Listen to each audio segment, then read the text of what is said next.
దేవుని పరిశుద్ధులను ప్రియులైన సంఘమైన మీ అందరికీ తండ్రైన దేవుని నుండి ప్రభువైన యేసుక్రీస్తు వారి నుండి కృపయు సమాధానమును అనుగ్రహింపబడాలని దేవుని వేడుకుంటూ ఉన్నాను. ప్రియులారా, ఈ దినము మనము రోమీలకు రాసిన పత్రిక 8వ అధ్యాయంలో కలిగినటువంటి లేఖన భాగంలోనికి ముందుకు సాగుతున్నాం.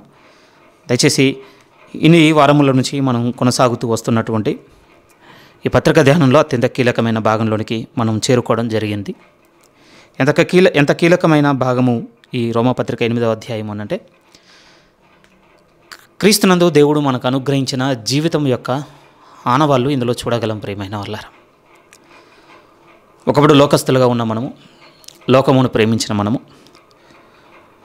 దేవుడు ఎరగక ఎవరో అని బ్రతికిన మనము, ఒక నిజ దేవుణ్ణి తెలుసుకొని ఆయన ఏర్పాటు చేసిన రక్షణ జీవితమును నమ్మి ఆ రక్షణ జీవితం యొక్క కొనసాగింపు లేకపోతే అందులో నిలిచి నడుచుకొనుట ఎలా ఉంటుందో ఎరుగుతున్న మనము, ఆ జీవితం ఎలా ఉంటుందో సంపూర్ణంగా తెలుసుకోవాలి అని అంటే రోమపత్రిక 8వ అధ్యాయంలో ఉన్నటువంటి సారాంశము మన జీవితంలో నిలవాలి. ప్రియమైన వాళ్ళారా, ఏం చెప్పబడబోతుంది 8వ అధ్యాయంలో అని అంటే, మనం గతంలో ధ్యానించిన 7 అధ్యాయాల్లో ఉన్నటువంటి సారాంశానికి పూర్తి భిన్నమైనటువంటి సారాంశము 8వ అధ్యాయంలో మనం చూడబోతున్నాం. ఒక విధంగా 5, 6, 7 అధ్యాయాల గుండా నడిచినప్పుడు మనకు ఎలా కనపడింది అని అంటే, మన బలహీనత తెలిసింది, మనలో ఉన్నటువంటి లోపం తెలిసింది, మన శరీర తత్వం మనకు తెలిసింది, పాపమును ప్రేమించేటువంటి మన గుణం తెలిసింది. 6, 5, 7 అధ్యాయాల గుండా మన స్వభావమును మనం చూసుకొని ఉన్నాం. దాన్ని కంప్లీట్గా భిన్నంగా 8వ అధ్యాయం చూడబోతున్నాం. 8వ అధ్యాయంలో ఏమున్నది అని అంటే, ఒక జీవం కనబడబోతుంది, పరిశుద్ధత కనబడబోతుంది, దేవుణ్ణి సంతోషపరిచేటువంటి జీవితం ఎలా ఉంటుందో కనబడబోతుంది. అది 8వ అధ్యాయంలో మాత్రమే ఉంది. ప్రియమైన వాళ్ళారా, అలానే పౌలు గారు తన పత్రికను రాసినప్పుడు ఇలా విడగొట్టి రాయాలన్నది ఆయన తాత్పర్యం అయితే అసలు కాదండి. ఎందుకంటే ఇలా విడగొట్టడం వల్ల మనందరికీ తెలిసిందే, మనం అనుసరించిందే, తెలియకుండానే ఇందులో ఉన్నటువంటి కొనసాగింపును మనం మర్చిపోవడం జరిగింది. 7లో ఏం చెప్పబడుతుందో, 8లో ఏం చెప్పబడుతుందో, ముందున్న వాటిల్లో ఏం చెప్పబడుతుందో, వాటికి వీటికి సంబంధం ఏంటో పెద్దగా ఆలోచనకు తెచ్చుకోలేదు. ఎందుకనంటే ప్రతిదీ వేరు భాగం అనుకున్నాం, వేరు భాగంగానే చదువుకున్నాం, వేరు అర్థాలకు ఆపాదించుకున్నాం. అసలు దేవుడు చెప్తున్నటువంటి ఆ సంపూర్ణమైనటువంటి సత్య సంబంధమైన వివరణల నుంచి బయటికి వెళ్ళిపోవడం జరిగింది. మన అనుకూలతకు పూర్వపు సేవకులు విడగొట్టి ఇవ్వడం సబబుగానే ఉంది, కానీ చదువుతున్న మనకు మాత్రం ఇదంతా కొనసాగింపుగా దేవుడు ఒక్కటిగా చెప్తున్న సంగతి అన్న విషయం గుర్తుంచుకోవాలి మనం. అందుకోసం 7వ అధ్యాయంలో గుండా సాగి 8వ అధ్యాయంలోనికి వస్తేనే క్రీస్తులో దేవుడు మనకు అనుగ్రహించినటువంటి జీవితమును మనం చూడగలము. 7వ అధ్యాయం చదువుతున్నప్పుడు ఎంత దీర్ఘంగా కనపడ్డాయి అని అంటే, ఒక విధంగా పౌలు గారు మాట్లాడుతున్న మాటలు, ఆ మాటల్లో మనం కూడా ఉన్నామని చూసుకున్నప్పుడు మనకేమర్థమైపోయింది అని అంటే, ఒక నిరాశ కనపడింది. రెండింటి మధ్య నేను నలిగిపోతున్నాను, ఎవడో నన్ను విడిపించునన్నటువంటి ఒక నిస్సహాయతతో కూడిన కేక వినపడింది. ఇది నా వల్ల అవ్వటం లేదు, ఇక నేను ఇలానే ఉండిపోతే నేను చావుకు బద్ధుని తప్ప జీవమునకు నేను పాత్రుడను కానన్నటువంటి ఒక కేక వినపడింది 7వ అధ్యాయంలో.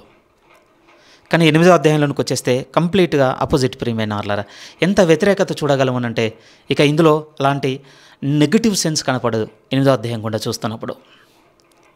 8వ అధ్యాయంలో కూడా నిశ్చయంగా పౌలు గారు తన జీవితమును కూడా పెట్టుకొని రాస్తున్నాడు. 7లో తన జీవితమును ప్రస్తావన తీసుకుని వచ్చినప్పుడు ఎంతగా వేదన నొందినట్టు కనపడిందంత అంత నెగిటివ్.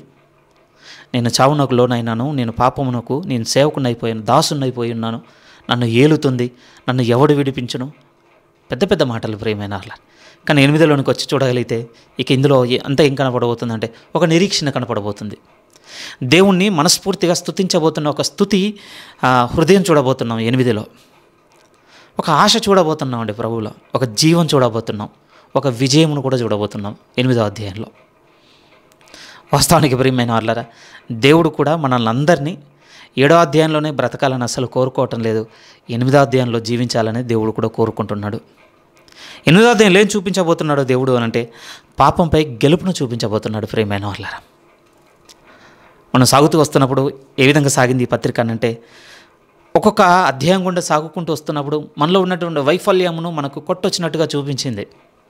దేవునికి వ్యతిరేకంగా పరిశుద్ధతతో ఏమాత్రం కూడా సంబంధం లేకుండా పాపమును అమితంగా ఇష్టపడి ప్రేమించి దాని కొరకే బతుకుతున్న వారముగా ఉన్నట్టుగా ఆ అధ్యాయాల గుండా సాగుతున్నప్పుడు అదే కదా మీరు నేను చూసుకోగలిగింది అదేనండి. ఆ మాటలు వింటున్నప్పుడు ఎలా ఉంది అని అంటే, అయ్యో ఇది నిజం, ఇది నాలో ఉంది, దీన్ని ఏ విధంగానే మానేయాలి. నేను కూడా అలానే అనుకుంటున్నాను ప్రియమైన వాళ్ళారా. మళ్ళీ ఈ 8వ అధ్యాయము మెడిటేషన్కి ఒకసారి 7వ అధ్యాయం చదువుకొని వద్దాం, ఎందుకంటే నాకు కూడా తెలియాలి కదా. రాసుకుంటూ వెళ్తున్నటువంటి కొనసాగింపులోనికి ప్రవేశిద్దామని చదువుతున్నప్పుడు 7వ అధ్యాయంలో ఉన్న ఒక మాట చాలా ఆకర్షించిందండి. ప్రీవియస్ డేస్కు బిఫోర్ నేను ఆ పదానికి అండర్లైన్ చేసుకోలేదు, కానీ ఈ వీక్లో దానికి సంబంధించినటువంటి మెడిటేషన్ చూడగానే అవును కదా, నేను ఏ విధంగా మర్చిపోయాను ఈ పదాన్ని, అవును ఇంత సూటిగా మాట్లాడుతుంది ఏంటి ఈ పదం నాతో. ఆ పదం చూపించి ఆ తర్వాత 8వ అధ్యాయంలో తీసుకెళ్తున్నాను. చూడండి, 7వ అధ్యాయంలో ఉన్నట్టు కొంత భాగాన్ని మళ్ళీ గుర్తు చేసుకుందాం. 24 పౌలు గారి కండిషన్ ఒప్పుకోగలిగితే మన కండిషన్ కూడా ఏమంటున్నాడు? అయ్యో నేనెంత దౌర్భాగ్యుడను, ఎందుకు నా మనసులో ఒక నియమం నడుస్తుంది, నా అవయవాల్లో ఇంకొక నియమం నడుస్తుంది. మనసుని మాత్రం దేవునికి ఇష్టమైందని చేయాలని చెబుతుంది. ఆయన మాట విన్నా, ఆయన ఉపదేశం ఆలకించినా, ఆయన వాక్యమును చదివినా, ఆయన ఆజ్ఞ నా మనసుకు వచ్చిన దాన్ని ఆ మాట నన్ను ప్రేరేపించుచున్నది ఈ దేవునికి విధేయున్న వాళ్ళని. మనసులో ఒక నియమం క్రియేట్ చేస్తుంది. విన్న ప్రతిసారి, ఏదో కొన్నిసార్లు కూడా విన్న ప్రతిసారి ఒక విధంగా ఒక చైన్ రియాక్షన్లా, అవును దేవుని మాటకు నేను విధేయున్నై ఉండాలి, మంచిగా ఉండాలి, పాపమును ద్వేషించుకోవాలి, నీతిని ప్రేమించాలి. ఇదే ఎప్పుడు కూడా మనసులో ఈ నియమం. కానీ దీన్ని ఇంప్లిమెంటేషన్లోని పెట్టడానికి నాకు సాధనంగా ఉన్నటువంటి నా శరీర అవయవంలో మాత్రం వేరొక నియమము. అది ఎంత విరోధముగా ఉన్నది అని అంటే, మనసు నియమం దగ్గరికి వెళ్ళగానే అగ్రి చేస్తున్నట్టుగా ఉంటుంది, కానీ ఈ నియమానికి ఒబే అవ్వడం దగ్గరికి రాగానే కంప్లీట్ ఆపోజిట్. నేను ఎరగకుండానే నేను నిశ్చయించినది చేయుచున్నాను. ఈ రెండింటి మధ్య నలిగిపోయి అయ్యో ఈ రెండు నియమముల మధ్య ఇది నెవర్ ఎండింగ్ సైకిల్లా జరుగుతుంది నా జీవితంలో. అయ్యో నేనెంతటి దౌర్భాగ్యుడను, ఇట్టి మరణమునకు లోనగు నా శరీరం నుండి నేను ఎలా విడిపింపబడగలను అనటం లేదండి. నన్ను ఎవడు విడిపించును?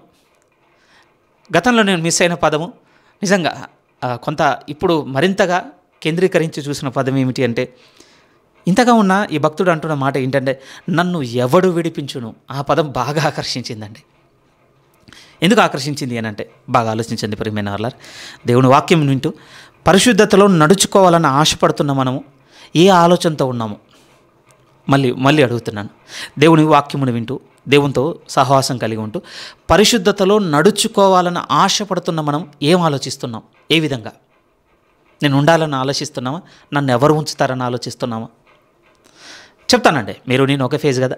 ఎలా ఉంటుంది అంటే, నేను ఉండాలన్నటువంటి ఆలోచన ఎక్కువగా ఉందండి మీ హృదయంలో, నా హృదయంలో. కానీ పౌలు భక్తుడు అలా మాట్లాడటం లేదు ప్రియమైన. నన్ను ఎవడు విడిపించును అంటున్నాడు చూడండి. నన్ను ఎవడు విడిపించును?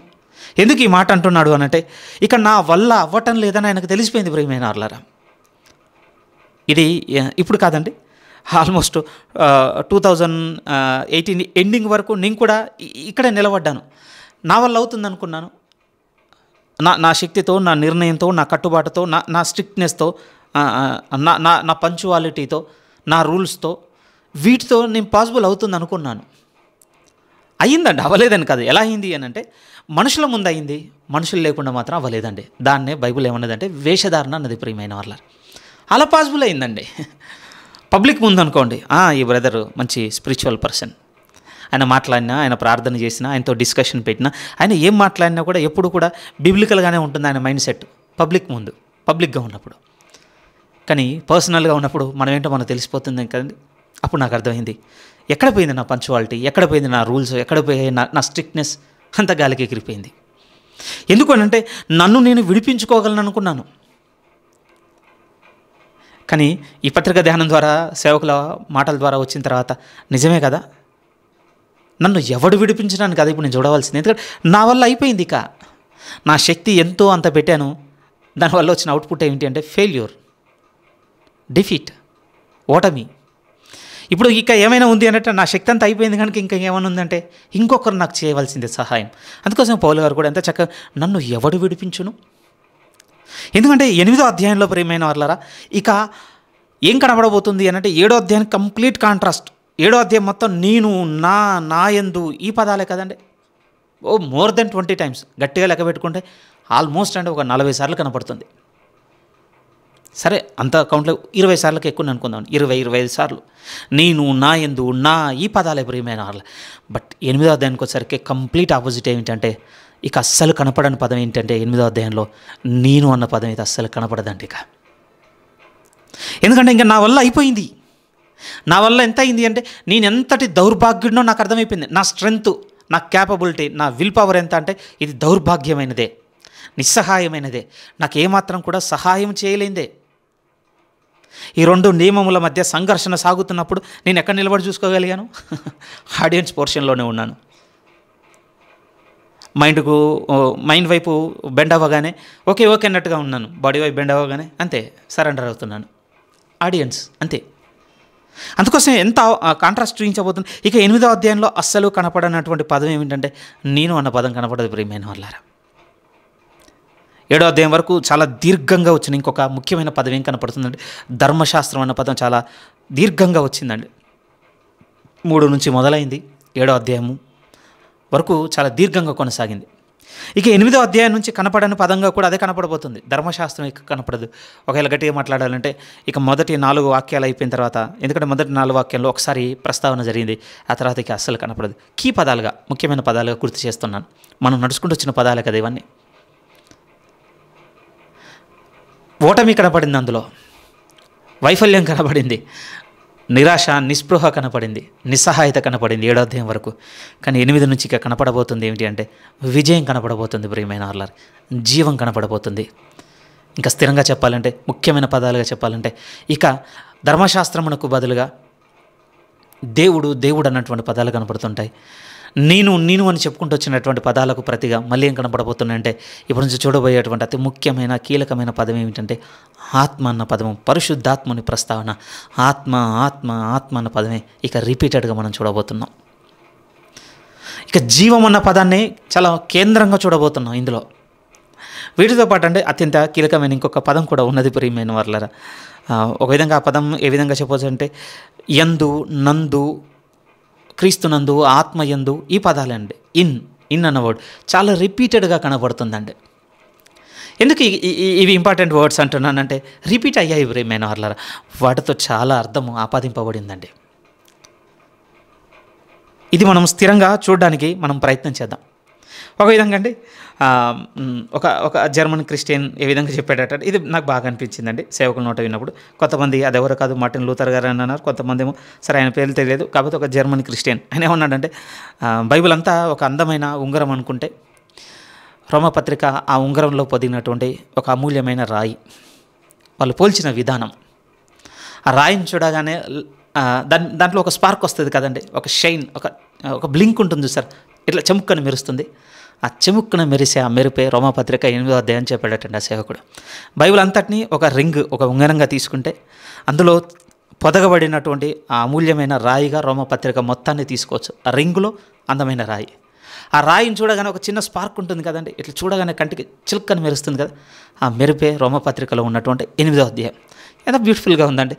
ఎంత చూసుండొచ్చు వాళ్ళు వారి ధ్యానంతో ఈ అధ్యాయంలో ఉన్నటువంటి లోతుని ఎంత చూసుండొచ్చు. ఏమన్నా పోయిటరీ అనండి, ఎంత చక్కగా వివరించారు. చాలా హృదయానికి హత్తుకుంది ప్రియమైన ఆర్లార్. అయ్యో బైబిల్ని ఇంతగా మనసులో నింపుకున్న వాళ్ళు ఉన్నారా పూర్వీకులు అని. ఎందుకు ఈ మాట గుర్తు చేస్తున్నానంటే చాలా పురికొల్పబడ్డానండి. ఏం ఆలోచిస్తున్నాను నేను బైబిల్ గురించి. ఎందుకంటే ఒక్కొక్క భక్తుడు చెప్పుకుంటూ వచ్చిన మాటలు చూస్తుంటే ఆశ్చర్యం ప్రియమైన ఆర్లార్.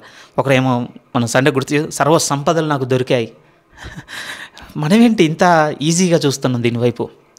ఓకే ఇది ఒక టెక్స్ట్ బుక్, ఇదొక భారముగా మోసుకుపోవడానికి ఇబ్బందిగా, అంతే కదండి. అందుకోసం మారిపోయింది ప్రియమైన. ఇప్పుడు చర్చ్ ట్రెండే మారిపోయింది. ఇప్పుడు ఒక ఫిజికల్ బైబుల్ కంటేనండి ఒక వర్చువల్ బైబుల్లో బతుకుతున్నటువంటి జనరేషన్ అండి ఇప్పుడు కళ్ళ ముందు ఉన్నది. ఇంకేం ఆలోచిస్తాను చెప్పండి, ఇలాంటి ఆలోచనలు ఏమైనా వస్తాయా? ఈ దేవుణ్ణి ఇంత హృదయానికి దగ్గరగా తీసుకుంటారా? లేదు ప్రియమైన వాళ్ళ.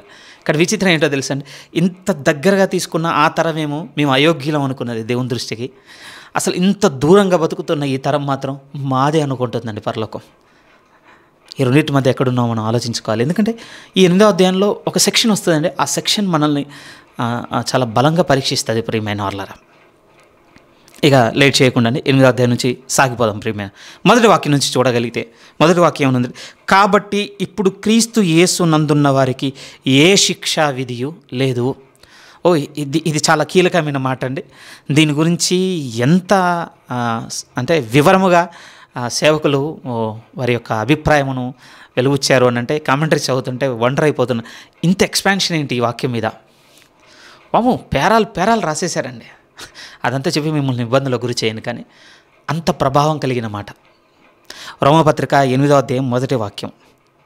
కానీ బాగా వినండి, ఇంత ప్రభావం కలిగిన మాట. ఇది సందర్భంలో మాత్రమే ప్రభావంతో ఉంటుంది. నేను ఈ సందర్భంలో నుంచి బయట తీసేసి ఇప్పుడు నేను దీన్ని ఆపాదించుకుంటున్నాను అని అంటే లేదు ప్రియమైన వాళ్ళారా, అది మీనింగ్లెస్సే. మళ్ళీ ఎంత బలమైన మాట అంటే, ఇప్పుడు క్రీస్తు యేసు నందున్న వాడికి ఏ శిక్షా విధి లేదు. 7వ అధ్యాయం నుంచి 8వ అధ్యాయంలోనికి ఇంత గొప్ప తేడాను మనం చూసాం కదా. ఇవి తేడాలని కొన్ని చెప్పాను కదా. ఇంత తేడాకు కారణం ఏంటో తెలుసా? ఇంత వైవిధ్యం ఈ రెండింటి మధ్య. ఒక విధంగా 7వ అధ్యాయంలో ఉన్న మన జీవితం 8వ అధ్యాయంలో ఉన్న ఇంకొక జీవితంలోనికి వెళ్ళడానికి ఏంటి కారణం అని అంటే, రోమపత్రిక 8వ అధ్యాయం మొదటి వాక్యం ప్రియమైన వారలారా. 7లో ఉన్న జీవితం 8లో ఉన్న జీవితం అవ్వడానికి కారణం ఏమిటంటే 1వ వాక్యమే. ఇప్పుడు క్రీస్తు యేసునందున్న వారికి ఏ శిక్షా విధి లేదు. పాపంపై దేవుడు మనకు అనుగ్రహించినటువంటి గెలుపును ప్రస్తావన తీసుకొని వస్తున్నాడు. ఆ గెలుపు ఏ విధంగా వచ్చింది అంటున్నాడు అంటే, ఒక నిశ్చయమైన ఆనందం అండి. అదే అన్నాడు కదా 25వ వాక్యం 7:25లో కూడా, మన ప్రభు అయిన యేసుక్రీస్తు ద్వారా దేవునికి కృతజ్ఞతాస్తుతులు చెల్లించుచున్నాను. ఎందుకు? ఓడిపోతున్నందుక. ఈ 2 నియమముల మధ్య నేను నలిగిపోతున్నానని ఒక నిస్సహాయతలో ఉన్నందుగా దేవుని స్తుతించేది. ఏ విధంగా ఎండ్ అయిందండి 7th చాప్టర్? ఏ విధంగా ఎండ్ అయింది అని అంటే 2 విధాలుగా అండి. అంటే ఆత్మ నియమమునకు ఇటు పాప మరణముల నియమమునకు మధ్య నేను ఇరుకునబడిపోయి ఉన్నాను. ఇలాంటి డెడ్ ఎండ్ దగ్గర అండి ఎలాంటి ఫ్రేజ్ అంటున్నాడు అని అంటే, ఇప్పుడు యేసుక్రీస్తు ద్వారా దేవునికి కృతజ్ఞతాస్తుతులు చెల్లించుతున్నాను. ఎందుకనంటే ఇలాంటి జీవితమును ఇలా మార్చి ఉన్నాడని 8లో చూసుకుంటున్నాడండి. సరే, స్క్రిప్ట్ రాయబడింది కనుక 7 తర్వాత 8 ఇలా వచ్చింది కనుక ఇలా ఉంది. కానీ రాస్తున్నప్పుడైతే పౌలు గారి జీవితం అయితే ఆయనకు తెలుసు కదా, 7లో ఉన్న ఈ జీవితం 8లో ఉన్న జీవితంగా మారిందని తెలిసింది కనుకనే ఆ ముందు పదాన్ని రాస్తున్నాడు. ఆయన ఇప్పుడు ఏమంటున్నాడంటే, ఇప్పుడు నిశ్చయమైన ఆనందంతో చెప్తున్నాను, క్రీస్తు యేసునందు నాకు ఏ శిక్షా విధి లేదు. నేను చేసిన పాపం యొక్క ప్రతిఫలం అంతటిని, ఆ పాపం యొక్క శిక్షాఫలం అంతటిని యేసుక్రీస్తు నందు దేవుడు నిశ్చయముగా నా జీవితంలో రద్దుపరిచి ఉన్నాడు కనుక, ఇప్పుడు నేను క్రీస్తు యేసునందున్నాను కనుక నాకు ఏ శిక్షా విధి లేదు. చేసిన పాపం యొక్క శిక్షా విధి ఏది లేదటండి. ఇప్పుడు ఇంకొక రెండవ మాట కూడా ఏమర్థం ఉంది అందులో అంటే, చేసిన పాపమును బట్టి ఉన్నటువంటి శిక్షాఫలము లేదు, శిక్షా విధి లేదు. రెండో వైపు ఏమంటున్నాడంటే, ఇప్పుడు పాపం యొక్క బలవంతం కూడా నా మీద లేదు అనే పౌలు గారు రాస్తున్నారండి ఇక్కడ. There is no condemnation, there is no compulsion of sin. నా మీద శిక్ష అంటే పాపం యొక్క బలవంతం కూడా లేదు. ఇప్పుడు ఎందుకు లేదంటే, నేను క్రీస్తు యేసునందున్నందుకు. అత్యంత కీలకమైనటువంటి మాట ప్రియమైన 8వ అధ్యాయం మొత్తం ఈ పదం మీద నిలబెట్టుకోగలం అంతే. ఈ పదమును మనం మరుగు చేస్తేనండి ఈ 8వ అధ్యాయంలో ఉన్నటువంటి ఆ విజయకరమైనటువంటి జీవితం యొక్క ఆనవాళ్ళలోనికి మనం అస్సలు ప్రవేశించలేము ప్రియమైన వాళ్ళరా. ఇదే అత్యంత కీలకమైన పదం ఇందులో. ఇప్పుడు క్రీస్తు యేసు నందున్న కారణమును బట్టి నాకు పాపం యొక్క శిక్షాఫలము లేదు నా మీద. రెండోది, పాపం యొక్క బలవంతం కూడా లేదు. పౌలు గారు రాస్తున్న ఈ మాటల్లో ఏమిటంటే, ఇప్పుడు క్రీస్తు యేసు నందున్నందుకు నాకు ఎంత పెద్ద రిలీఫ్ దొరికింది అని అంటే, ఇప్పుడు ఆయన అంటున్నాడు, ఈ 2 నియమముల నుండి నేను విడిపింపబడి ఉన్నాను. చదువుదాం మొత్తం. కాబట్టి ఇప్పుడు క్రీస్తు యేసునందున్న వారికి ఏ శిక్షా విధి లేదు. క్రీస్తు యేసునందు జీవమునిచ్చు ఆత్మ యొక్క నియమము పాప మరణముల నియమము నుండి నన్ను విడిపించెను రాస్తున్నాడండి. క్రీస్తులో అనుగ్రహింపబడినటువంటి ఒక విజయమును రాస్తున్నాడు. నన్ను ఎవడు విడిపించనన్నాడు కదా. ఇది నేను సంపాదించుకున్నది కాదు. ఇది నా శక్తితోనో నా నిర్ణయాలతోనో నా కఠినమైనటువంటి నా క్రమశిక్షణతోనో ఇది నేను తెచ్చుకున్నది కాదు. ఇది ఎలా వచ్చింది అనంటే, ఈ గెలుపు, ఈ విజయము, ఇంత రిలీఫ్ ఎక్కడి నుంచి వచ్చింది అనంటే, క్రీస్తును బట్టి. క్రీస్తును బట్టి. వాస్తవానికండి ఒక సేవకుడు చాలా చక్కగా చెప్పినాడు, నాకు కూడా చాలా ఆశ్చర్యం అనిపించిందండి.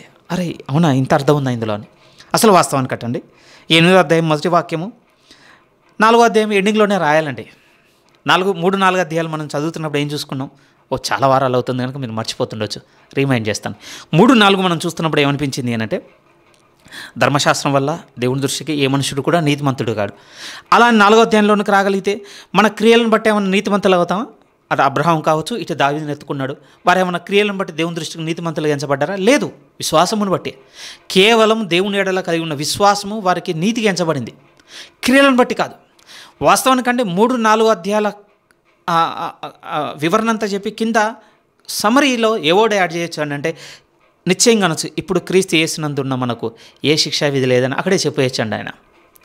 కానీ ఎందుకు చెప్పలేదు అంటే, సేవకుడు అన్నాడు 3-4 అధ్యాయాలు అంటే యేసుక్రీస్తు నందు విశ్వాసం ఉంచిన కారణం బట్టి మనం నీతిమంతులుగా తీర్చబడ్డాం. అక్కడితోనే అయిపోలేదు, నీతిమంతులుగా తీర్చబడ్డ తర్వాత కూడా మనం అనేక మార్లు పాపంలోనే పడుతూనే ఉన్నాము. అక్కడే చెప్పేసి ఉంటేనండి మనం ఏమనుకుంటామంటే 5, 6, 7 అధ్యాయాల గుండా వచ్చి మనం ఏమనుకుంటామంటే ఇక్కడ క్రిస్టియనే లేడు. దాని అర్థం ఏంటి? ఇక వన్స్ మనం ఒక్కసారి యేసుక్రీస్తులోకి విశ్వాసం ఉంచేసామంటే ఇక పాపం మన మీద ఏమాత్రం కూడా ప్రభావం చూపించదు, పాపం యొక్క అధికారం ఏమాత్రం కూడా ఉండదు, పాపం యొక్క బలవంతం కూడా మన మీద ఉండదు.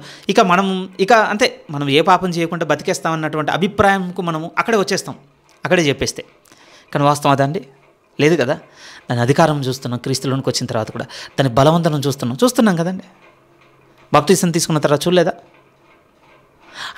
నేను ఆయన విశ్వసించుచున్నానని నీళ్ళలో మునిగి నీళ్ళ నుంచి బయటికి రాగానే, నిజం చెప్పండి ప్రియమైన వాళ్ళారా, మీరు నేను అనుభవించిన జీవితమే కదా. కానీ ఎందుకు పౌలు గారు ఇక్కడ రాస్తున్నారంటే, ఏమండి ఇది మనకు చాలా ఆదరణ ఇచ్చే మాట ప్రియమైన వాళ్ళారా. అవును, ఆదరణ ఇచ్చే మాట అండి, ఎందుకంటే మనం చూసిన జీవితం ఇది. అందుకోసమేనండి ఈ మాటలో ఉన్నటువంటి లోతైన ఆ భావం మనం తీసుకోగలిగితే, ఇప్పుడు క్రీస్తు యేసునందు ఉన్న కారణమును బట్టి మనం గతంలో చేసినవి, ప్రస్తుతంలో చేసినవి, రేపు భవిష్యత్తులో చేసి ఈ పాపములన్నింటి శిక్షాఫలము ఆయన అనుభవించి ఉన్నాడు కనుక ఇప్పుడు మరలా రేపు మనకు ఏ శిక్షా విధి లేదట ప్రియమైన వాళ్ళారా మనం చేసిన పాపములకు. ఏమంటే ఈ వాక్యం అంటే మనం అస్సలు పాపము చెయ్యము అని చెప్పడం లేదండి. 8వ అధ్యాయం మొదటి వాక్యం ఇక మనం అస్సలు పాపము చేయమని చెప్పడం లేదు. క్రీస్తు యేసు నందున్న వారికి ఏ శిక్షా విధి లేదు అంటుంది. మనం చేయడం వేరు, చేసిన పాపానికి శిక్ష పడడం వేరు కదా. ఆ శిక్ష ఉండదు అంటున్నాడు, కానీ చేసే పరిస్థితులు మనం ఎదుర్కొంటాము. అలా అని ఇది కొంచెం లైసెన్స్గా ఉంది కదండి. అట్లయితే ఓకే, 8వ అధ్యాయం మొదటి వాక్యం చెబుతుంది కదా మనం చేస్తామని. ఇంకేం చెప్పింది? గతంలో చేసిన వాటికి, ప్రస్తుతం చేస్తున్న వాటికి, రేపు భవిష్యత్తులో కూడా మనం చేయబోయే వాటికి యేసుక్రీస్తు వారు పెనాల్టీ పే చేశాడు కనుక రేపటి రోజున దేవుడు నాకు ఏ శిక్ష విధించాడు కనుక ఓకే హ్యాపీగా నేను పాపంలో కొనసాగొచ్చు అన్నటువంటి అభిప్రాయం వస్తే, మళ్ళీ నేను చెబుతున్నాను, మనకు రక్షణ అర్థం కాలేదు. మేబీ అంటే నేను చెప్పినా మీరు వింటున్నా కూడా మన మనసు ఉంటుంది, రేపన్న రోజున మళ్ళీ మనం పాపం చేసినప్పుడు ఇలాంటి మాట మన మనసుకు తెచ్చుకొని కొంచెం మనల్ని మనం సపోర్ట్ చేసుకుంటాం ప్రియమైన వాళ్ళ. ఎందుకు ఈ అపవిత్రమైనది చూశాను, లేకపోతే ఎందుకు ఈ బూతు మాట మాట్లాడాను, లేకపోతే ఎందుకు ఒక సహోదరుని రహస్యం ఇంకొకరిని చెప్పాను, అప్పుడు మనల్ని మనం డిఫెండ్ చేసుకుంటాం. ఏమని? ఓకే సంభవ్ ఏదో ఒక విధంగా తప్పు చేసేసాను, అయినా ఏం చెప్పింది పరిశుద్ధ గ్రంథము? యేసుక్రీస్తు వారు నా గతానివి, ప్రస్తుతానివి, భవిష్యత్తు కూడా పే చేసేసాడు కనుక నో ప్రాబ్లం. అలా అయితేనండి అసలు మనం క్రిస్టియానిటీలో లేము. అందుకు కాదు చెప్పబడుతుంది. మరి ఎందుకు ఎక్స్ప్లెయిన్ చేస్తున్నావు బ్రదర్, నాకు లైసెన్స్ తీసుకోవాలని ఉంది అని అంటే, అందుకోసం పరిశుద్ధాత్మ దేవుడు మాట్లాడుతున్నాడు కాదు కదా ప్రియమైన వాళ్ళారా. ఎందుకోసం మాట్లాడుతున్నాడంటే, ఇదిగో నేను ఇంతటి దౌర్భాగ్యుడను, నన్ను ఎవడు విడిపించునంటే 8వ అధ్యాయంలో ఈ విధంగా విడిపించాడని ఆయన రాస్తున్నాడండి. ఆ మొదటి మాట ఏం రాస్తున్నాడంటే, మనం పాపం యొక్క విజయం దేన్ని బట్టి వచ్చిందంటే క్రీస్తు యేసునందు మనం ఉండుటను బట్టి. మన గురి మొదటగా ఏముండాలంటే, నేను క్రీస్తునందు ఉండాలి, నేను క్రీస్తునందు ఉండాలి. అలా క్రీస్తునందు ఉన్నవాడు కట్టండి ఏ శిక్ష విధి లేదు అని చెప్తున్నాడు ప్రియమైన వాళ్ళారా. రెండో వాక్యం చూడండి, క్రీస్తు యేసునందు జీవమునిచ్చు ఆత్మ యొక్క నియమము పాప మరణముల నియమం నుండి నన్ను విడిపించును. ఒక నియమం అంటండి పాప మరణముల నియమం నుండి విడిపించింది. ఆ విడిపించిన నియమానికి ఏం పేరు పెడుతున్నాడంటే ఆత్మ నియమము, జీవమునిచ్చు ఆత్మ నియమం అంటున్నాడు. బట్ ఇది ఎవరి యందు క్రియ చేస్తుందని క్లియర్గా చెప్తున్నాడు పరిశుద్ధాత్మ దేవుడు. అంటే క్రీస్తు యేసు నందున్న వారికి మాత్రమే క్రియ చేయగలిగేది ఇది. రైట్, ఒకసారి వెనక్కి వెళ్ళి మన లైఫ్ని ఆలోచిద్దాం ప్రియమైన వాళ్ళారా. నిజం చెప్పండి, ఇంతకాలం మళ్ళీ పాపం యొక్క బలవంతం చూసినాం, పాపం యొక్క అధికారంను చూసినాం, పాపం యొక్క బలహీనతల ఆనవాళ్ళు మనలో కనపడ్డాయి కదా. ఎందుకు కనపడ్డాయి? రీజన్ ఒకటే, ఆత్మ నియమం మన యందు క్రియ చేయకపోవట.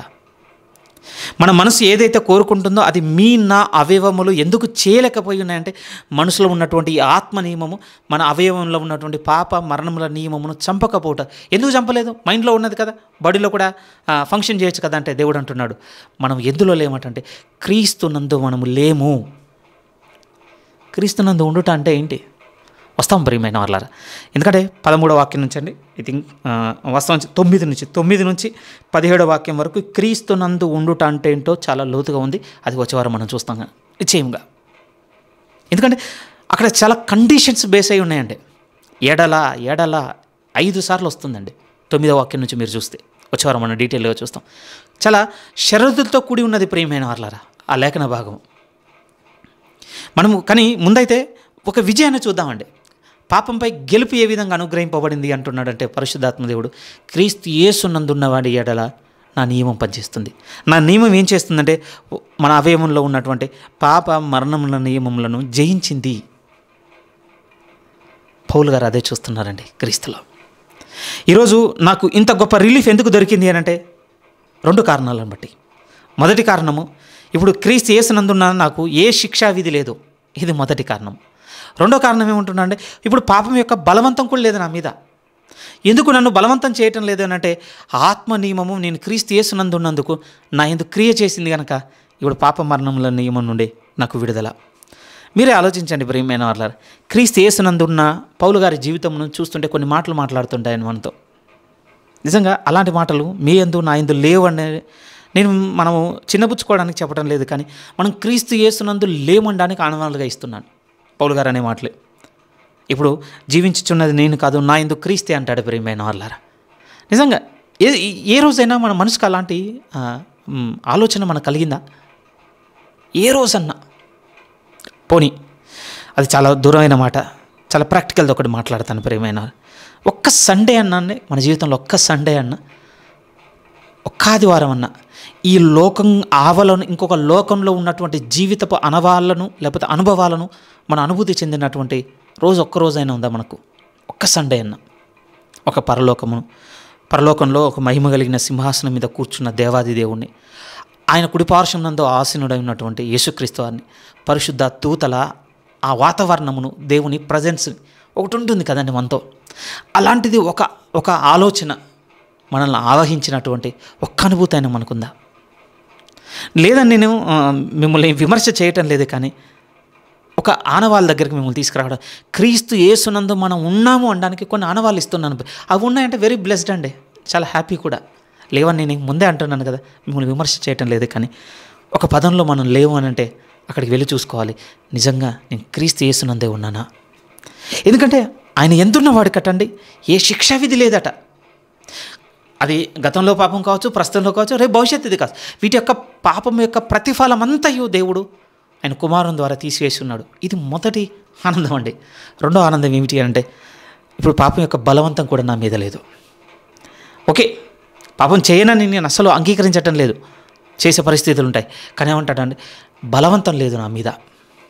ఎవరి మీద ఉంటుంది పాపం యొక్క బలవంతం? ఎవరి మీద ఉంటుంది? ఎఫెసీలో ఒక మాట ఉంటుందండి, అదొకసారి జ్ఞాపకం చేసుకుందాం. వేరే బుక్స్కి ఏం తీసుకెళ్ళిన ప్రేమి, ఇదొక లేఖనం చూపిస్తానండి. ఎఫెసీలకు రాసిన పత్రిక 2వ అధ్యాయము. ప్లీజ్ ఒకసారి చూడండి. ఎఫెసీలకు రాసిన పత్రిక 2వ అధ్యాయం 2వ వాక్యం నుంచి చదువుతున్నాను చూడండి. మునుపు మీరు వాటిని చేయుచు వాయుమండల సంబంధమైన అధిపతిని, అనగా అవిధేయులైన వారిని ఇప్పుడు ప్రేరేపించు శక్తికి అధిపతిని అనుసరించి ఈ ప్రపంచ ధర్మము చొప్పున మునుపు నడుచుకుంటారు. ఇప్పుడు నడుచుకోవటం లేదు క్రీస్తు యేసునందుండి కనుక ఇప్పుడు ఎవరి బలవంతం లేదు అని అంటే, పాపము యొక్క ఆ మాట అవిధేయుల వారిని ప్రేరేపించు వాయుమండల సంబంధమైన అధిపతి, అనగా అవిధేయులైన వారిని ఇప్పుడు ప్రేరేపించు శక్తికి అధిపతిని అనుసరించి ఒక ధర్మం ఉంది కదా, ఆ ధర్మం మనం ఎందుకు క్రియ చేయదట ప్రియమైన, మనల్ని బలవంతం కూడా చేయదు. ఎందుకంటే అది ఎవరిని బలవంతం చేస్తుంది అంటే అవిధేయులైన వారిని. కానీ క్రీస్తు యేసునందున్నవారు విధేయులు ప్రియమైన వారులారా. దేవునికి విధేయుడైన వారి మీద ఎవరు బలవంతం లేదు అంటే పాపం యొక్క బలవంతం లేదండి. బలవంతం లేకుండానే పాపం చేస్తున్నాము అని అంటే ఇక మనల్ని మనం కరెక్ట్ చేసుకోవాల్సిందే ఉంది ప్రియమైన వాళ్ళారా. ఇష్టంతో చేస్తున్నాం, కోరుకొని చేస్తున్నాం, ఆశించి చేస్తున్నాం. మనం చేయబద్దలం కాదు, నిశ్చయంగా కాదు ప్రియమైన వాళ్ళారా. ఓకేనండి. ఏ విషయంలో ఓకే అంటున్నాను అనంటే, ఒక సంపూర్ణముగా ద్వేషించుకొని పాపం వైపు నుంచి మరలుకోవాలన్న మనసు గతంలో లేదు. పసివారముగా ఉన్నాం, ప్రభుతో ఎక్కువ దినములు నడిచిన అనుభవం లేని స్థితిలో ఉన్నాం, బలహీనులుగా ఉన్నాం, పిల్లలుగా ఉన్నాం, పొట్టుగా ఉన్నాం కనుక అలాంటి ఆనవాళ్ళు ఒకప్పుడు ఉండే ప్రియమైన వాళ్ళారా. కానీ దినాలు పెరుగుతున్నాయి కదా, క్రీస్తుని అంగీకరించినాయి. బాప్టిజం తీసుకున్న దగ్గర నుంచి పెద్దవారం అవుతున్నాం కదా, సంవత్సరాలు పెరుగుతున్నాయి కదండి. ఇప్పుడు మీ జీవితంలో, నా జీవితంలో ఇప్పుడు కూడా అక్కడే ఉన్నాను అనంటే ఆలోచించుకోవాల్సిన వారమే కదా. ఎందుకు నడుస్తున్నట్టు, ఎందుకు ఈ ప్రభుత్వం ఉన్నట్టు, ఎందుకు ఆరాధిస్తున్నట్టు, ఎందుకు వింటున్నట్టు, ఎందుకు నమ్ముతున్నట్టు, ఎందుకు వెంబడిస్తున్నట్టు ఆలోచించుకోవాల్సిన వారమే కదా.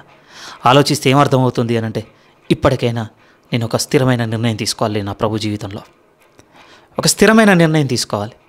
మరి గతించిన వాటి గురించి ఏంటి? దేవుడు అన్నాడు ప్రియమైన వాళ్ళ, అది నీ అజ్ఞానము, నువ్వు వచ్చి నన్ను అడిగితే నేను క్షమిస్తాను. ఈరోజు మనం అడగాల్సింది ఏంటో తెలుసా అండి? ఈ మాటలను బట్టి, పౌలు గారి ఆ మొదటి మాటలను బట్టి, ప్రభువా ఇంతకాలము క్రీస్తునైతే నోటితో ఒప్పుకున్నాను, మనసుతో అంగీకరించారనుకున్నాను, కానీ నేను ఆయన యందు ఉండలేకపోయాను. ఇప్పుడు ఒక నిర్ణయం తీసుకుంటున్నాను. ఇది మొదలుకొని ఆయన యందు ఉండుటకు నేనేం చేయాలో, ఏం చేస్తే నేను ఆయన యందు ఉన్నట్లు అవుతుందో నాతో మాట్లాడు, నాకు వినిపించు. నేను చదువుతున్నప్పుడు ఆ లేఖనములు ఎక్కడున్నావు అవి నా దృష్టికి తీసుకుని వచ్చి వాటితో నాతో మాట్లాడు. అడగండి ప్రియమైన వాళ్ళారా. అడిగితే దేవుడు నిశ్చయంగా ఆ ఆనవాళ్ళు చూపిస్తాడు. ఎందుకు చూపించాడు చెప్పండి? దేవుడు కూడా కోరుకుంటుంది అదే కదా మన నుంచి, మనం అడుగుట. ఏ తండ్రి చెప్పండి తన కొడుకు నాకు ఇది సహాయం చేయని అడిగితే చేయకుండా పోని గెంటేసింది? ఇంకా గట్టిగా చెప్పాలి అంటే అనుభవం నాకు లేదు, కానీ బహుశా ఇలా అనుకుంటాను కావచ్చు. ఆ తండ్రి ఆ కుమారుని నిశ్చయంగా ప్రేమించే తండ్రి అయితే సంపూర్ణంగా సహాయం చేయడానికి ఏమండి ఎవరు రెడీగా ఉంటాడండి? చాలా విలింగా, చాలా మనస్ఫూర్తిగా, ఎల్లప్పుడూ సిద్ధంగానే ఉంటాడు ప్రియమైన వాళ్ళ. ఎందుకంటే తండ్రి కనుక కుమారుడు చేసుకోలేడని చూసి ఉన్నాడు కనుక దేవుడు కూడా అంతేనండి. పౌలు గారు అంటున్నారు కదా, ఇప్పుడు ఏంటి పాపంపై ఈ గెలుపు కారణం ఏంటి అని అంటే యేసుక్రీస్తు. ఏ కారణములను బట్టి? 2 కారణాలు. ఆయన ఎందున్నందుకు ఏ శిక్షావిధి లేదు నాకు ఇప్పుడు. రెండోది ఏమిటంటే పాపం యొక్క బలవంతం కూడా లేదు నా మీద. పాపం యొక్క బలవంతం కూడా లేదు. ఏ విధంగా శిక్షావిధి ఎందుకు లేదు, బలవంతం ఎందుకు లేదు? ఇప్పుడు మనకు రేజ్ అవ్వాల్సిన క్వశ్చన్. శిక్షావిధి ఎందుకు లేదు, బలవంతం ఎందుకు లేదు? పాపం యొక్క బలవంతం ఎందుకు లేదు? 3-4 వాక్యాలు చాలా డీటెయిల్గా రాస్తున్నాడు ప్రియమైన వాళ్ళ. ఇప్పుడు చూడండి 3-4 వాక్యంలో ఏం చెప్తున్నాడు అంటే, శిక్షావిధి ఎందుకు లేదో చెప్తున్నాడండి, దాని యొక్క బలవంతం ఎందుకు లేదో చెప్తున్నాడు. శిక్షావిధి ఎందుకు లేదో చెప్పడానికి 4 రీజన్స్ గుర్తొస్తున్నాయండి పౌలు గారికి. ఈ 4 కారణాలను బట్టి ఇప్పుడు నేను చాలా సంతోషపడుతున్నాను, క్రీస్తు యేసునందు నాకు ఏ శిక్షావిధి లేదు అని. 4 రీజన్స్. పాపం యొక్క బలవంతం ఎందుకు లేదంటే ఒక కారణాన్ని బట్టి ఇప్పుడు పాపం యొక్క బలవంతం నా మీద లేదు. ఇవి దొరికాయి కనుకనండి ఆనందపడుతున్నాడండి క్రీస్తులో. అవేంటో ఇప్పుడు మనం కూడా వెతుకుంటూ సాగుదాం ప్రియమైన వాళ్ళ. పౌలు గారి అనుభవంలో నుంచి తీసుకుందాం. 3వ వాక్యం నుంచి చూడండి. 3వ వాక్యం, శరీరమును అనుసరింపక ఆత్మను అనుసరించి నడుచుకొను మనయందు ధర్మశాస్త్ర సంబంధమైన నీతి విధి నెరవేర్చబడవలనని పాప పరిహారము నిమిత్తము దేవుడు తన సొంత కుమారుణ్ణి పాప శరీరాకారముతో పంపి ఆయన శరీరమునందు పాపమునకు శిక్ష విధించెను. ఇది కారణము. ఏ శిక్షా విధి ఎందుకు లేదో కారణం ఇదే. దాని యొక్క బలవంతము, పాపం యొక్క బలవంతం ఎందుకు లేదో కారణం ఇదే. 7th చాప్టర్ వరకు ఏం మెడిటేట్ చేసుకుంటూ వచ్చామంటే పాపం యొక్క అధికారం కింద నుంచి మనం విడిపించిన అధికారం గురించి మాట్లాడుకున్నాం ప్రియమైన వాళ్ళ. దాని అధికారం కింద నుంచి విడుదల మాత్రమే కాదు, దాని బలవంతం నుంచి కూడా విడుదల. అంటే ఒక విధంగా చెప్పాలి అంటే మనం ప్రీవియస్ వీక్స్లో మనం మెడిటేట్ చేస్తున్నప్పుడు ఒక మాట అనుకున్నాం కదా ప్రియమైన వాళ్ళ. ఏమంటే సంపూర్ణంగా పాపమును మానివేసే స్థితిలో మనల్ని ఉంచాలనేది దేవుని సంకల్పం. దూరంగా ఉందండి అది. మళ్ళీ ఆయన రావడము, ఈ లోకమంతటిని ఆయన చేతిలోనికి తీసుకోవడం, సమస్తమును నీతితో నింపి తండ్రి అయిన దేవునికి అప్పగించడం, కొత్త ఆకాశము కొత్త భూమిలో ఇక నూతనమైన జీవితం. ఇంకా దాంట్లో పాపానికి చోటు లేదండి. పాపపు పరిస్థితులు అసలే లేవు అందులో. అది చాలా దూరం ఉంది. అలానే అప్పుడు మాత్రమే అనుగ్రహింపబడేదే కాదు, ఇప్పుడు పరిశుద్ధాత్మ దేవుని ద్వారా ఇప్పుడు కూడా దాన్ని చూపిస్తున్నాడు. పాపం మీద విజయమును అనుగ్రహిస్తూ మనల్ని నడిపిస్తున్నాడు అని ఒక మాట చెప్పుకొని ముగించడం జరిగింది ఒక ఫ్లోలో. దాన్ని సంపూర్ణంగా ఇక్కడ వెల్లడి చేస్తున్నాడు ప్రియమైన వాళ్ళారా. సంపూర్ణంగా వెల్లడి చేస్తున్నాడు. అధికారం కింద నుంచే కాదు, దాని యొక్క బలవంతం కింద నుంచి కూడా నన్ను విడిపించేశాడు ఆయన. మొదటిది ఎందుకు శిక్షా విధి లేదు అని అంటే 4 కారణాలు ఏం చెప్తున్నాడు అంటే, మనం చదివిన లేఖనంలోనే మొదటిది ఏమంటున్నాడు అని అంటే,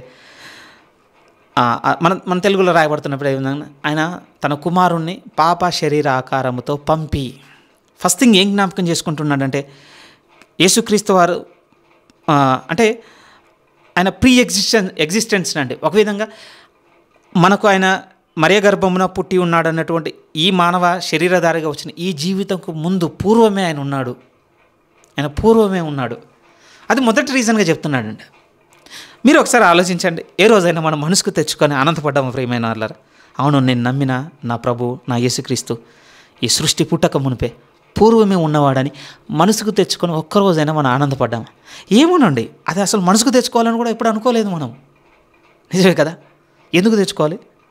పూర్వమే దేవుడు ఉన్నాడు అన్నటువంటి విషయం మనసుకు తెచ్చుకొని ఎందుకు ఆనందం పడలేదు? నా దగ్గర కూడా ఆన్సర్ లేదండి. అప్పుడు నాకేమర్థమైంది అని అంటే, అసలు ఆయన ఉన్నాడు అనేది కూడా నాకు సంతోషాన్ని ఇవ్వటం లేదు కనుక ఇప్పుడు పూర్వం ఉన్నాడన్న మాట నాకు ఆనందాన్ని ఇవ్వటం లేదు. ఒకవేళ నేను ఆయన ఉన్నాడని ఆనందపడితేనండి, దీని అంతటికి ముందే ఉన్నాడు అన్నటువంటి విషయం కూడా నాకు ఆనందాన్ని వచ్చేది.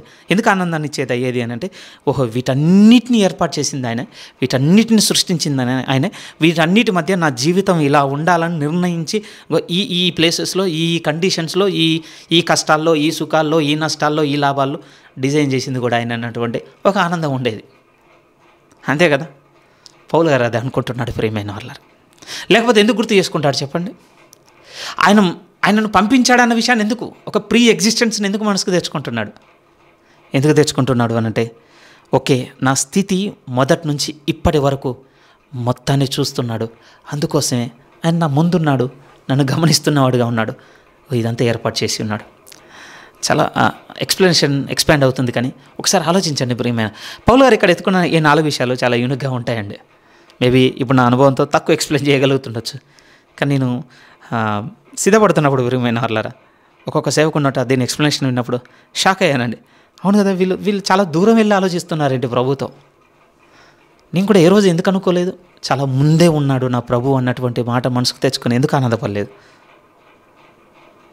ఒక విధంగా ప్రకటన గ్రంథంలో 4వ అధ్యాయం మనల్ని ఓదార్చినట్టుగానే ఉంటుంది ప్రియమైన వాళ్ళారా. ఆయన ముందే ఉన్నాడు అనంటే ఆయన నిశ్చలంగా ఉన్నాడు, చాలా నిర్భయముగా ఉన్నాడు, విచారం లేకుంటున్నాడు, ఆయన తన చిత్తమే జరిగించుకోగలిగే సామర్థ్యంతో ఉన్నాడని ఆనందపడేవారు మనం. ఆ తర్వాత భౌతికంగా ఎన్ని మార్పులు, ఎన్ని గందరగోళాలు, ఎన్ని అయోమయ పరిస్థితులు ఎదురైనా దేవుడుగా ఉన్నాడు అన్నటువంటి విషయం మనకు అర్థమైతేనండి ధైర్యంగా ఉంటాం ప్రియమైన. మేబీ ఇప్పుడు నేను నా నోటి పదాలతో అంటుండొచ్చు, కానీ నా హృదయం కూడా కోరుకుంటుంది మనసుతో ఎరిగే రోజు రావాలి నా జీవితంలోనికి. ఇమ్మూవబుల్ లైఫ్ ప్రియమైన వాళ్ళరా, స్థిరమైన జీవితం అంటే ఏంటో తెలుస్తుంది అప్పుడే. ప్రభువులో స్థిరమైన జీవితం ప్రభు కూడా అంటాడు కదండి, అది 16వ కీర్తనలో ఉంటుంది, అపొస్తల కార్యంలో కూడా ఉంటుంది. ఆయన నా కుడి పార్శ్వమందున్నాడు, నేను కదల్చబడను అంటాడండి. ఎంత మంచి మాట తెలుసా అండి అది. ఆయన నా కుడి పార్శ్వమందున్నాడు, నేను కదల్చబడను. మేబీ ఇంతగా షేక్ అయితానికి, ఇంతగా అప్స్ అండ్ డౌన్స్ చూడడానికి, ఇంతగా ప్రభువు నుంచి దూరం అయిపోతున్న జీవితంను చూడడానికి రీజన్ ప్రభు నా కుడి పార్శ్వమందున్నాడన్న వెలుగు నీకు నాకు లేకపోతే ప్రియమైన వాళ్ళారా. కానీ పౌలు గారు అంటున్నారు, ఏ శిక్షావిధి లేదని నేను ఎందుకు ఇంత సంతోషపడుతున్నాను ఆయన ఎందున్నందుకు అనంటే, ఆయన ముందున్నాడు, పుట్టినవాడు కాదు ఆయన, వచ్చినవాడు ఆయన ప్రీ ఎగ్జిస్టెన్స్ మాట్లాడుతున్నాడు ప్రియమైన వాళ్ళ. రెండోది ఏమంటున్నాడు తెలుసా అండి, ఇది కూడా చాలా బ్యూటిఫుల్ వర్డ్ ప్రియమైన వాళ్ళ. అదే మాటలు చెప్తున్నప్పుడు రెండవ మాటను ఏమంటున్నాడు అంటే, తన కుమారుణ్ణి అన్న పదాన్ని రాశాడండి 4వ వాక్యంలో. తన కుమారుణ్ణి మనిషిగా ప్రస్తావించటం లేదండి, మానవధారిగా శరీర సంబంధం అనటం లేదు, ఆయన దైవత్వమును బట్టి ఆనందపడుతున్నాడు. ఎందుకో తెలుసా అండి, ఇవి బాగా వినండి ప్రియమైన వాళ్ళారా. ఏమండి, మనం చేసిన అపరాధములకు శిక్షాఫలముగా మనకు ప్రతిగా మన పెనాల్టీని పే చేసింది మన వంటి వాడు కాదు, ఈ లోక సంబంధి కాదు అనడానికి ఈ మాటలు రాస్తున్నాడు పౌలు గారు. ఇంకొకటి నేను చెప్తాను ప్రియమైన వాళ్ళారా, ఒకవేళ ఈ భూ సంబంధి మన శిక్షాఫలం అంతటిని పే చేసి ఉంటే నిశ్చయంగా మీతో ఒక మాట అనగలను, భయమే ఉండేదండి, మనకి భయమే ఉండేది. ఎందుకు ఈ మాట మీతో అంటున్నానంటే 2 కారణాలను బట్టి. మొదటి కారణం అండి, మనిషి పే చేస్తేనండి, ఈరోజు మనకి భౌతికంగా చూడండి, మీతో ఏ విధంగా చెప్పాలి ప్రియమైన వారలారా, ఆ నిలకడ లేని స్థితి మనుషులకు కనపడటం లేదా? ఉదాహరణకు ఒక ప్రభుత్వం ఉంది, ఉదాహరణకు చెప్తున్నాను, ఒక ప్రభుత్వం ఉందనుకోండి. ఆ ప్రభుత్వము రూలింగ్లో ఉన్నప్పుడు నుండి కొన్నిటిని మనకు అనుగ్రహిస్తుంది, రాయితీయో సమ్ XYZ, ఇది మీకు వర్తిస్తుందని చెప్తుంది. మీరే చూడండి, అది ఎవర్ లాస్టింగ్గా ఉంటుంది అనుకుంటున్నారా? నిత్య కట్టడగా ఉండదు ప్రియమైన వాళ్ళారా. ఇంకో ప్రభుత్వం రాగానే వెంటనే ఏమంటారు తెలుసా? దాన్ని మాకు సంబంధం లేదు, మాకు కొత్తవి అంటారు. చేంజ్ చూస్తామండి మనం. ఒకవేళ ఈ భౌతికమైనటువంటి వ్యక్తి మీకు నాకు ప్రతిగా శిక్షాఫలము పే చేసి ఉంటేనండి, నిశ్చయంగా మీతో చెప్తున్నాను, ఇది మారేది. కానీ ఇది మారకుండా గతానికి, ప్రస్తుతానికి, వర్తమానానికి, భవిష్యత్తుకు వర్తించేటట్టుగా ఉండుట కారణం ఏంటో తెలుసా? పే చేసింది ఎవరో తెలుసా? దీన్ని శిక్షాఫలమును పే చేసింది ఎవరు, దీన్ని చెల్లించింది ఎవరు అంటున్నాడంటే దేవుడు. అందుకోసం ఆయన ప్రీ ఎగ్జిస్టెన్స్ను గుర్తు చేసుకుంటున్నాడు, ఆయన డివినిటీని, ఆయన దైవత్వమును గుర్తు చేసుకుంటున్నాడు. అవే రాస్తుండండి పౌలు గారు. లేకపోతే అంత ఆనందం ఎందుకు వస్తుంది ఆయనకి? ఇప్పుడు క్రీస్తు యేసునందు ఉన్నందుకు నాకు ఏ శిక్షా విధి లేదు అని ఇంత సంతోషంతో ఏ విధంగా చెప్తున్నాడు. మనకెందుకు రోమా 8:1 చదివినప్పుడు అంత ఆనందం కలగటం లేదంటే రీజన్ అదే ప్రియమైన వాళ్ళరా, అక్కడి నుంచి చూడటం లేదు మనము ప్రభువుని. భయపడుతున్నామండి ఇప్పటికీ. రేపటి రోజు నా దేవుని ముందు నిలబడ్డప్పుడు నేను చేసిన వాటన్నిటిని బట్టి నా దేవుడు నన్ను ఏం చేస్తాడు అని ఇంకొక, అంటే యేసుక్రీస్తు వారిని కాదన్నటువంటి ఇంకొక జీవితం నాకు ఉంటే బాగుండేది. రేపటి రోజున ఇది నన్ను కాపాడేది. అయ్యో నేను చేసిన ఈ అపరాధములు ఇవన్నీ, అంటే ఇక క్రీస్తులో ఉండి ఏ అపరాధం చేసినా ఏం కాదనడానికి కాదని నేను చెప్తుంది. కానీ క్రీస్తుని బట్టి ఉన్న జీవితము రేపు మనల్ని ఏ విధంగా దేవుని ముందు నిలబెడుతుందో చూపిస్తున్నాను ప్రియమైన వాళ్ళారా. మూడోది ఏమంటున్నాడంటే, ఆ చెప్పిన 4వ వాక్యంలోనే ఆయన మన వంటి శరీర ఆకారంతో వచ్చాడు అంటున్నాడండి. చాలా ముందున్న వ్యక్తి ఆయన, దైవత్వంతో ఉన్న ఆయన, కానీ ఏ ఆకారంతో వచ్చేసాడంటే నీ వంటి నా వంటి పాప శరీర ఆకారంతో రావాల్సి వచ్చింది.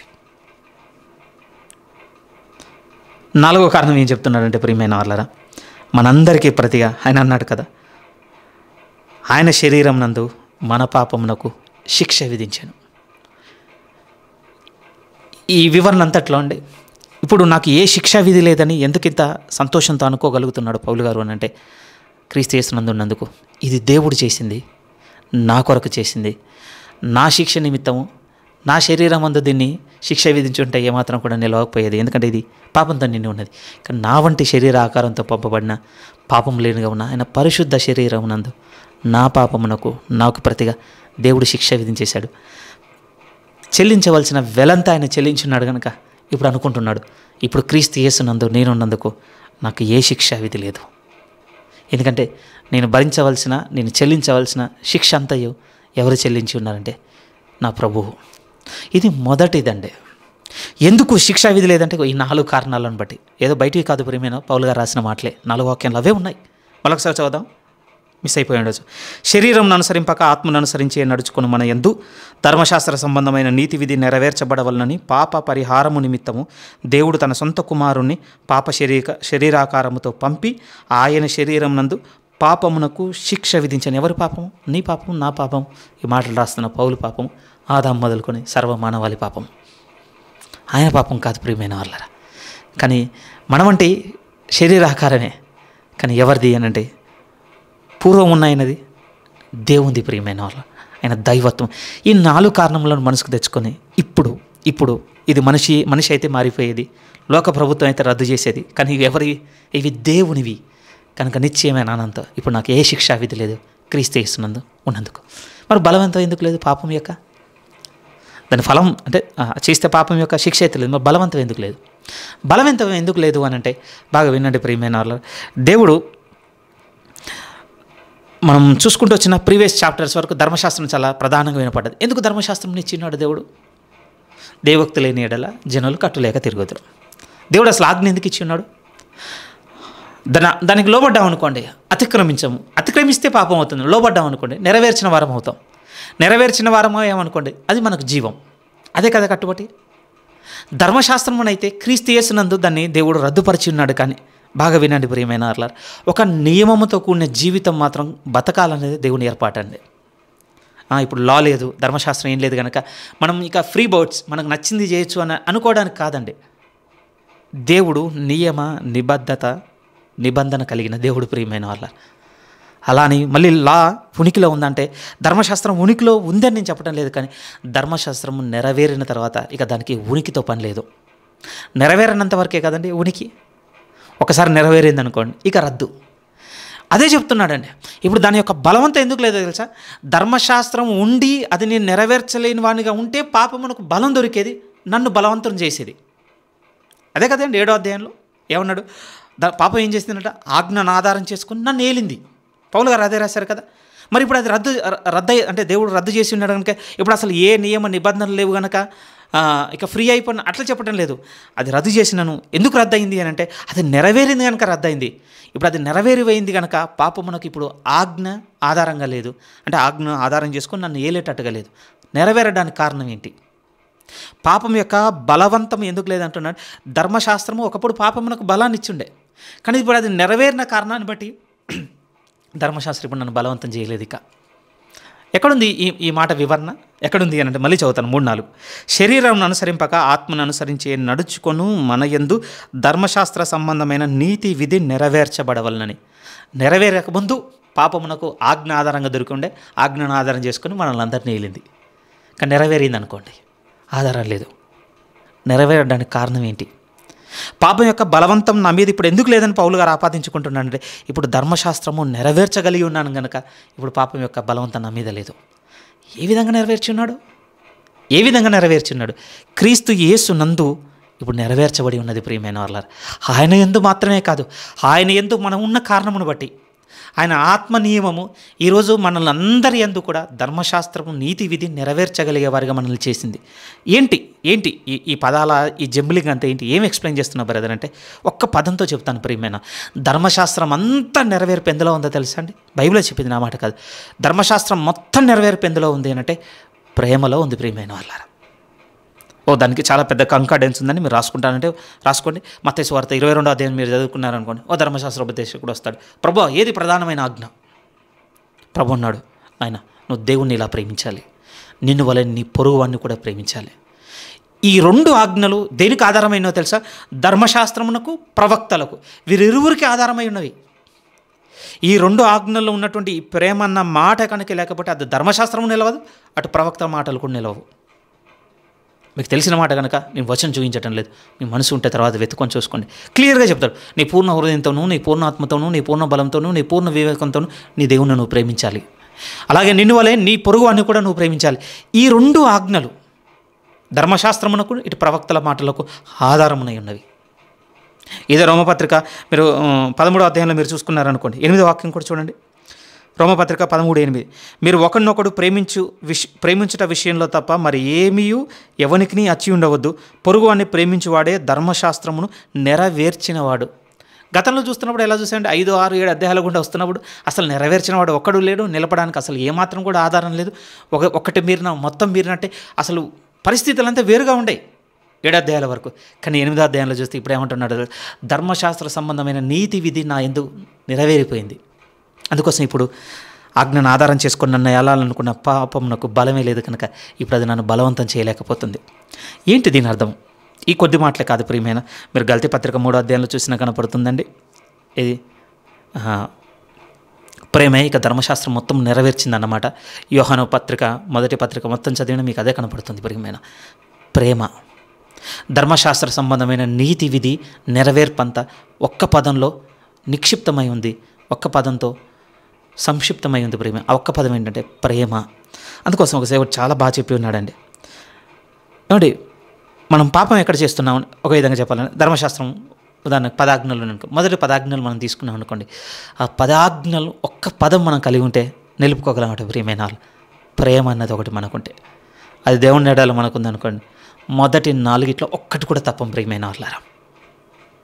ప్రేమ, అదే ప్రేమ మన ఏందో అనుకోండి, ఆ 5 నుంచి 6 ఆజ్ఞల్లో మన ఇతరులతో, తల్లిదండ్రుల నుంచి మొదలుపెట్టి పొరుగు అని వరకు ఇతరులతో నెరవేర్చవలసిన వాటన్నిటిని నెరవేర్చాలి. అది నరహత్య కావచ్చు, దొంగిలించడం కావచ్చు, అబద్ధ సాక్ష్యం పలకడం కావచ్చు, 100 ఆశించడం కావచ్చు, తల్లిదండ్రులను సన్మానించడం కావచ్చు.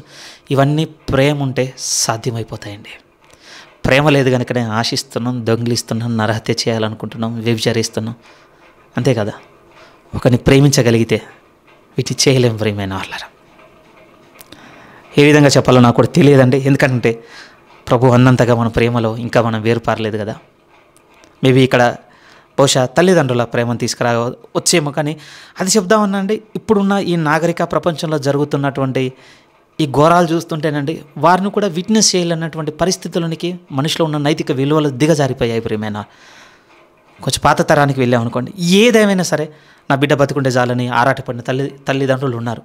వాడు ఇంత పెద్ద నేరం చేశాడమ్మా, ఇంత అన్యాయం చేసి ఉన్నాడు, లేకపోతే ఇంత దొంగిలించి ఉన్నాడు, ఇంకా పలానా వాడిని గాయపరుచున్నాడు, హత్య చేసి ఉన్నాడు, ఇలాంటివన్నీ చెప్తున్నా కూడా ఒక రోజు నిలబడి తల్లి తండ్రి ఏం కోరుకునేవారో తెలుసా? అవసరమైతే ఆ శిక్ష మాకైనా వేయండి, లేకపోతే ఏదేమైనా సరే నా బిడ్డ బతుకు, ఇలాంటి ఆశించిన దినాలు ఉండేయండి. భౌతిక ప్రేమను కొంచెం రిఫరెన్స్గా తెస్తున్నాను. నిజమే కదా.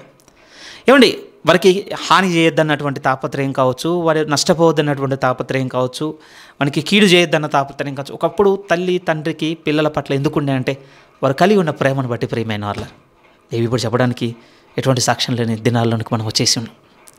మొత్తం మారుతున్నాయి, దేవుడే చెప్పాడు, నిశ్చయంగా పోతున్నాయి ప్రియమైన వాళ్ళరా. కానీ ధర్మశాస్త్రపు నీతి విధి అంతా దేంట్లో నెరవేరింది అని అంటే, క్షమించండి ఇక్కడ ఇంత టైం అవుతుంది అనుకోలే, ప్రేమలో. రైట్, 1 to 4 మళ్ళీ ఒకసారి రివైండ్ చేసి ఈరోజు ఇక్కడితో క్లోజ్ చేస్తాను. ప్రియమైన వాళ్ళ 8th verse వరకు అవుతుంది అనుకున్నానండి, క్షమించండి అవ్వలేదు ఈరోజు.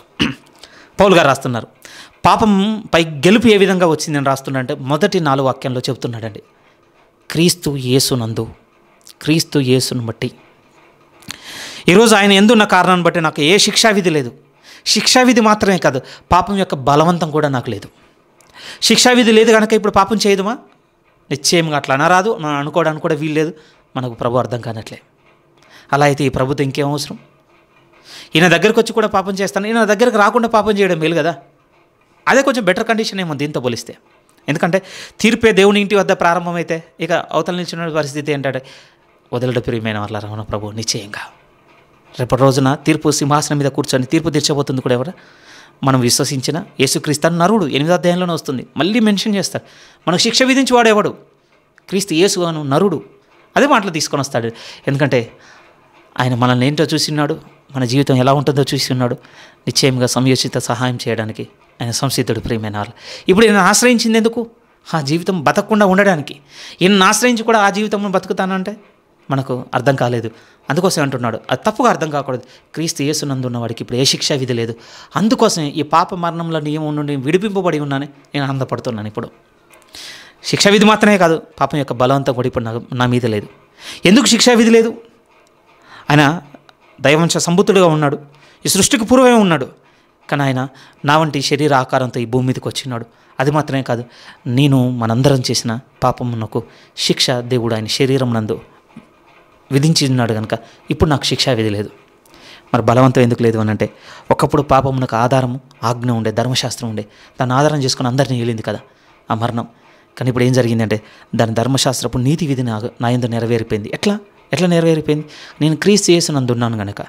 అందుకోసం చూడండి ప్రియమైన వాళ్ళ, ఒకడు మనం లోక సంబంధంగా ఉన్నప్పుడు మనం ప్రేమించిన వాటి ఏ విధంగా అనాలి, మీతో విధులే వేరుగా ఉండండి, మనం ప్రేమించినవి వేరుగా ఉండే. కానీ ఇప్పుడు క్రీస్తులో నెమ్మదిగా ఎదుగుతున్న కొద్దీ మనం ప్రేమిస్తున్న విధానం వేరుగా లేదా చెప్పండి? ఎందుకంటే క్రీస్తు యేసునందు మనం ఉన్నందుకు ఆయన ప్రేమ మన ఎందుకు క్రియ చేయుచున్నది. ప్రియమైన వాళ్ళ దేవుడు కూడా అన్నాడు కదా, ఏమన్నాడు? తన పరిశుద్ధాత్మ ద్వారా దేవుడు తన ప్రేమను మన హృదయంలో కుమరించి ఉన్నాడు. ఇప్పుడు ఆ ప్రేమను బట్టి ధర్మశాస్త్రపు నీతి విధి నీ యందు నా యందు నెరవేరింది కనుక ఇప్పుడు ఎవరి బలవంతం మన మీద లేదు అని అంటే పాపం యొక్క బలవంతం లేదు. ఉదాహరణ అనుకుందాం, ఆశించడం ఉందా?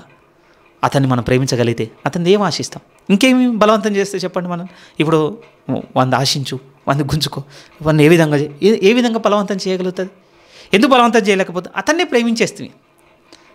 దాని అర్థం ఏంటి అంటే ఇంకొంచెం యాడ్ చేయాలనుకుంటాం తప్ప అతనికి ఉన్నది మనము పొసెస్ చేసుకోవాలని అసలు అనుకోం. ప్రియమైన వాళ్ళ ప్రేమిస్తే క్రీస్తు యేసునందు దేవుడు మనకు అనుగ్రహిస్తుంది. అదే కదా ప్రభు అన్నాడు కదా, మీరు ఒకరినొకరు ప్రేమించుకోండి, దీన్ని బట్టి మీరు నా శిష్యులని నిరూపింపబడతారన్నాడండి. నిజం ప్రియమైన వాళ్ళ ప్రేమే సంపూర్ణంగా దేన్ని నెరవేర్చిందంటే ధర్మశాస్త్రమును. అందుకోసం పౌలు గారు అంటున్నాడు, ఇప్పుడు తన విజయమును తన గెలుపును రాసుకుంటున్నాడు.